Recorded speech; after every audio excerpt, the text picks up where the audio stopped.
नमस्कार बंधुरा चले एलाम आमार छाद बागाने। आज के आपनादेर संगे शेयर करब आमार एई छाद बागानटा। अनेक दिन धरे अनेक बंधु कमेंट करछिलो जे आमि छाद बागानटा जेन पुरो घुरिয়ে देखाई, तो सेइजন্য आजके এই ভিডিওটা দেখাবো। তো এখানে কিছুটা গোবর সার আর নিম পাতা রোদে দিয়েছি। এটা আমি বর্ষার জন্য গাছের জন্য খাবার তৈরি করব।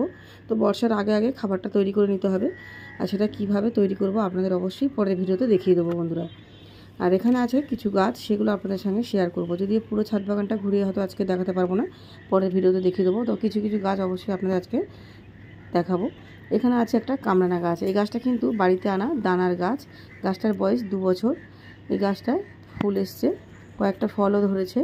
অনেকে আমাকে বলেছিল যে নাকি চারার গাছ অনেক সময় লাগে ফল আসতে, কিন্তু গাছটায় খুব তাড়াতাড়ি ফল ধরেছে। এখানে আছে একটা পেঁপে গাছ। এদিকে রয়েছে এই গাছগুলো, তো আপনারা সবাই চেনেন মোটামুটি। তাহলে চলুন দেখে নিই আর কি কি গাছ রয়েছে, সেগুলো আপনাদের দেখিয়ে দিই।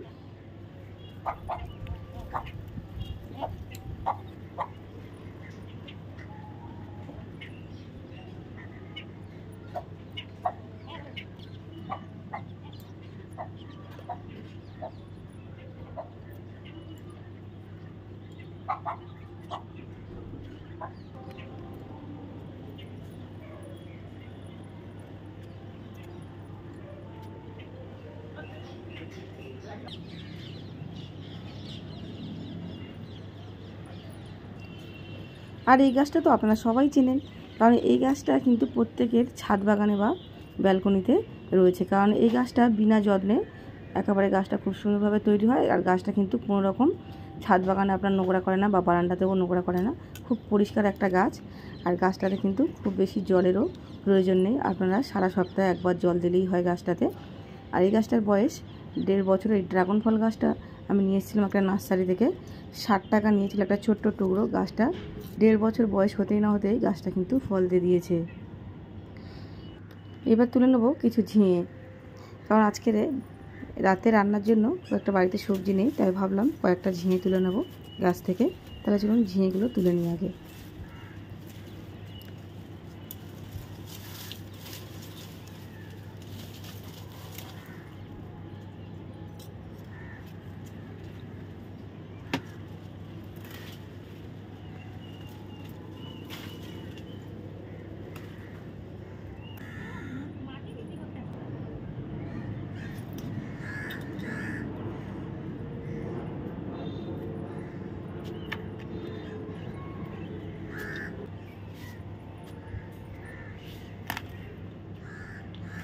সমস্ত ঝিঙেগুলো তুলে নিলাম। আজকে ছিল 3টে ঝিঙে, তো 3টে ঝিঙে তুলে নিয়েছি। আর ঝিঙেগুলো সব ছোটো ছোটো, তাই ভাবলাম সব ছোটো ঝিঙেগুলো তোলার দরকার নেই, যেহেতু একটু বড় হলে আবার তুলে নেব। আর এখন তুলবো কয়েকটা বটবডি। যদিও বটবডি গাছটাও নতুন, সবে ফল এসছে, তাই খুব বেশি বটবডি ধরে। বটবডিগুলি সব তুলে নিলাম। আপনারা আমার এভাবে পাশে ছিলেন বলে আজকে আমার চ্যানেলটা কিন্তু অনেকটা এগিয়ে গেছে। এভাবে প্লিজ পাশে থাকবেন। আজকে ভিডিওটা এখানে শেষ করলাম।